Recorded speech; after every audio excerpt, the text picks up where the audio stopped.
له ساحې څخه اوسني سبکونه. لومړی ځل چې د ناکامو دولتونو رغونه کتاب له چاپه راووت، په ژورو بحثونو او د دولتدارۍ کې زموږ پوهه او درک پیاوړی کړ. ویاړو چې له داسې هېوادونو مو زده کړې کړي چې بریالی بدلون یې کړی دی. د ګټورې دولتمندۍ انسټیټوټ رانه وغوښتل چې د هغو هېوادونو له مشرانو سره چې بدلون ته چمتو دي د پرمختیایي تګلارو په جوړولو کې ورسره مرسته وکړو.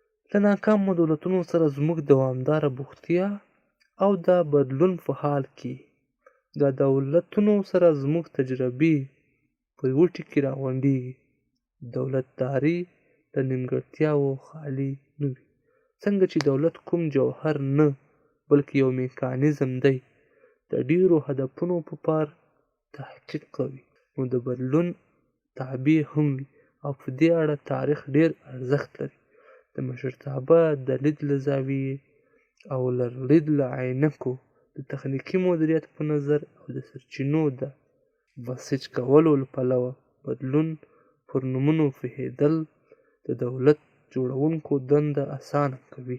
موږ په وروستیو کې ویلي وو چې بایللي ظرفیتونه باید ترلاسه او د وسایلو یوه نوې ټولګه رامنځته کړو چې د 21مې پېړۍ په دولت جوړونه کې ترې ګټه واخیستل شي. خصوصا د دولتدارۍ په هنر برلاسي وو، خپلې پوهې او زده کړې ته دوام ورکړو. په خوارځیرکۍ له شرایطو سره سمې طرحې جوړې کړو. د دولتدارۍ هنر رانه غواړي چې سیاسي او ټولنیز علوم لوړو فردي ذهنونو راوباسو او له کلیوالي ژوند سره تړاو ورکړو. علم باید پکې خپور کړو، ځکه زموږ اصلي ټاټوبی زموږ د هویت څرګندونه کوي. موږ بدلونونه په نړۍ کې ډیر تفصیلي مطالعه کړل، خو د یو کامیاب بدلون لپاره لاندې شپږ اصول مخې ته راغلل. لومړی اصل: د مشرتابه او د مدیریت یو ټیم یا ډله د خپل هیواد یا سیمې بدلون ته ژمن وي. تاریخ ډیر وخت د لویو شخصیتونو شاهد دی، خو دقیقې څېړنې معمولاً هغه انفرادي اشخاص په ګوته کوي چې د نژادي، مذهبي یا سیاسي حدودو علاوه د ملتونو د بنسټ ایښودونکو غوندې ژمنې عملي کړي دي. دویم اصول: د عامو مالي چارو په مدیریت کې پر حساب ورکونې هغه دوامداره ټینګار دی چې د عامو مالي سرچینو په اړه هیڅ فساد نشي زغملی.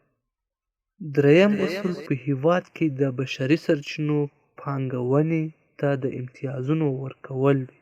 په دې برخه کې یوه اوږدمهاله پلان ته اړتیا ده چې د اقتصاد ودې لپاره اړینو کسبي مهارتونو او ظرفیت ته په پام د ملکي خدماتو لپاره کارمندان وګمارل شي.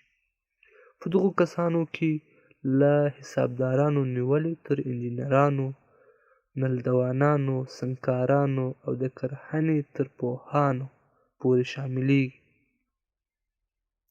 څلورم اصول: له خپلې ملي سرمایې سره مرسته شویو پیسو یوځای کول دي چې په دقیق ډول د شخصي دولتي همکارۍ له لارې داخلي ساختماني صنعت جوړوي. دغه صنعت معمولاً د کورونو له جوړولو سره پیلېږي. پنځم اصول: پر دې پوهېدل چې وده کوونکی د نجبګانو له یو ټاکلي قشره د منځنۍ طبقې وګړي ته تیر شي. شپږم اصول: هغه ژمنه ده چې فردي وګړي له رعیته په اتباعو بدل کړي.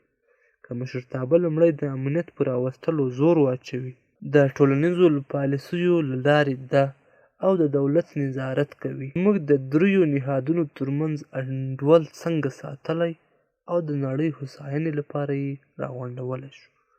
په پرمختللې نړۍ کې له مالي بحرانونو سره ښکاري چې موږ تاوانیږو. موږ پکار ده چې له سره نړیوال اساسي فکر وشي.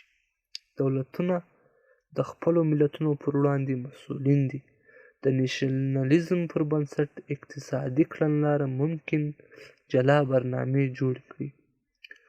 دولت کوونکي باید دولتدارۍ داسې عملي او تبلیغ ورته وکړي چې په نړۍ کې یو پر بل تکیه وکړي او په فعالیتونو کې همغږي جوړه کړي. زموږ راتلونکي چې په همدې پورې تړلي، نو د ننګونو پر وړاندې باید ودرېږو.